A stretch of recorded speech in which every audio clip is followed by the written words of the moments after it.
الحمدللہ رب العالمین والصلاة والسلام علی سید المرسلین اما بعد فاعوذ باللہ من الشیطان الرجیم بسم اللہ الرحمن الرحیم۔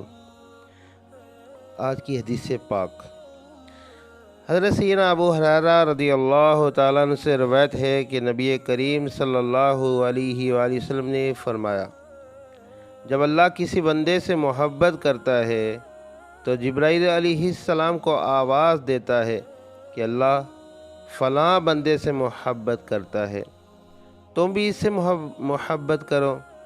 جبرائیل علیہ السلام بھی اس سے محبت کرنے لگتے ہیں۔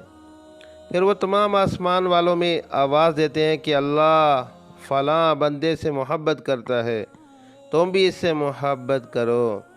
پھر تمام آسمان والے بھی اس سے محبت کرنے لگتے ہیں۔ اس کے بعد وہ زمین میں بھی اللہ کے بندوں کا مقبول اور محبوب بن جاتا ہے۔ سبحان اللہ، صلو علی الحبیب صلی اللہ تعالی علیہ وآلہ وسلم۔